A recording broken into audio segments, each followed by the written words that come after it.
की वीडियो में हम बात करेंगे मनी मैनेजमेंट के बारे में।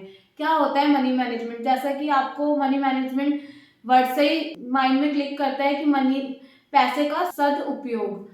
क्या समझते हैं आप पैसे के सदुपयोग से? कि हमें पैसा कहाँ कहाँ लगाना चाहिए, कहाँ कहाँ इन्वेस्ट करना चाहिए, उससे कितना हमें, जहाँ हम लगा रहे हैं वो जगह ठीक है या नहीं, पैसे का हम कैसा यूज़ करें, और टाइम ऑफ मनी जो सबसे ज़्यादा इंपॉर्टेंट होता है। सेकंड हमारा क्वेश्चन आता है कि पैसे को कहाँ कहाँ हमें लगाना चाहिए। जैसे कि हमें बिजनेस में लगाना चाहिए, हमें इन्वेस्टमेंट करनी चाहिए, या हमें प्रॉपर्टी सेल एंड परचेज के बिजनेस में लगाना चाहिए। तो मल्टीपल एक्सपेक्ट्स होते हैं कि आप अपने पैसे को कहाँ कहाँ लगा सकते हैं। बट इसमें हमें एक ही चीज़ का ध्यान रखना चाहिए कि आप जहाँ पे भी पैसा लगा रहे हैं बहुत सोच समझ के लगाए, और जहाँ पर आप 1 रुपये की वैल्यू लगा रहे हैं वहाँ से आपको 2 रुपये अर्न ही होने चाहिए। तो सबसे पहले हम बात करते हैं बिजनेस की। जैसे बिजनेस पर्सन होता है वो अपने बिजनेस में जो अमाउंट लगाता है एज अ कैपिटल, वो बहुत सारा लगा देता है। बट सबसे पहले अगर आपका स्टार्टअप है तो स्टार्टअप में आपका इनिशियल बेसिस पे बहुत सारा अमाउंट लगाना वेस्ट हो जाता है, क्योंकि आपका बिजनेस आगे रन करेगा या नहीं करेगा वो आपको फ्यूचर में ही पता चलेगा। अगर आप स्टार्टिंग में इतनी सारी कॉस्ट लगा दोगे तो वो आपकी वेस्ट है। सेकेंड चीज आता है इन्वेस्टमेंट। आजकल लोग क्या करते हैं, किसी को भी देख लिया कि वो स्टॉक मार्केट में पैसा लगा रहा है तो सेकंड पर्सन भी उसको देख के पैसा लगाने लग जाता है। बट ये बिल्कुल वेस्ट है, क्योंकि अगर आप स्टॉक मार्केट में डील कर रहे हो तो आपको स्टॉक मार्केट की पूरी इंफॉर्मेशन होनी चाहिए, क्योंकि उसमें क्या रहता है, आपको मिनट मिनट की जानकारी रखनी होती है। अगर आपका थोड़ा भी ध्यान इधर उधर हुआ और आपने गलत फैसला ले लिया तो आपका जो अमाउंट है वो पूरा वेस्ट हो जाता है। और थर्ड थिंग आती है आपका सेल परचेज का बिजनेस हो गया, प्रॉपर्टी सेल परचेज। हालांकि प्रॉपर्टी सेल परचेज में इतना आपका लॉस नहीं होता।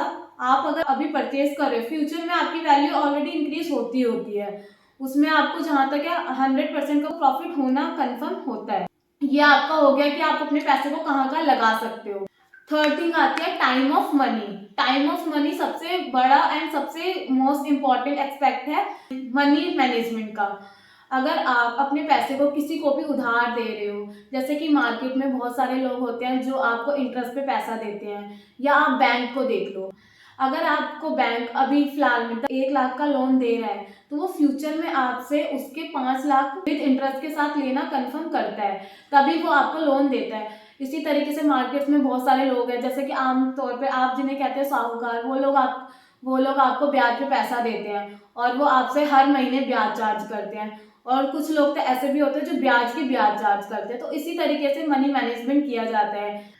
मैंने आपको 1 बाय 1 तीनों चीज बता दी कि अगर एक बिजनेस पर्सन होता है तो वो कहाँ अपना पैसा वेस्ट करता है, और अगर वो कहाँ लगाए तो उसे प्रॉफिट अर्न होता है। इसी तरीके से उसका सबसे, मेरी एडवाइस में यही रहेगी कि अगर आप बिजनेस पर्सन हो तो इनिशियल बेस पे आपको सिर्फ बेसिक लाइसेंस लेके अपना बिजनेस रन करना चाहिए।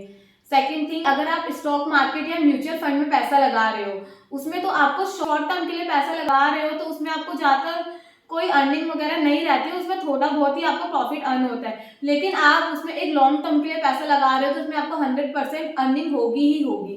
देन इसके बाद आती है थर्ड थिंग जो आपकी आती है रियल इस्टेट का बिजनेस। अगर आप रियल इस्टेट का बिजनेस कर रहे हो तो उसमें आपको पेशेंस, सबसे पहले पेशेंस रखना बहुत जरूरी है। आप पेशेंस रखोगे तो फ्यूचर में आपको प्रॉफिट होगा ही होगा, ये 100% कंफर्म होता है। तो इसी तरह हम अपने मनी को मैनेज कर सकते हैं कि हम पैसे को कहाँ इन्वेस्ट कर सकते हैं, कौन सा बिजनेस कर सकते हैं, कहाँ से हमें अर्निंग बेटर होगी या कहाँ से हमें लॉस होगा। अगर आप मनी से रिलेटेड कोई भी डिसीजन लेते हो तो सबसे पहले मनी मैनेजमेंट की पूरी स्ट्रेटेजी बना के ही उसे आगे रन करें। Thank you.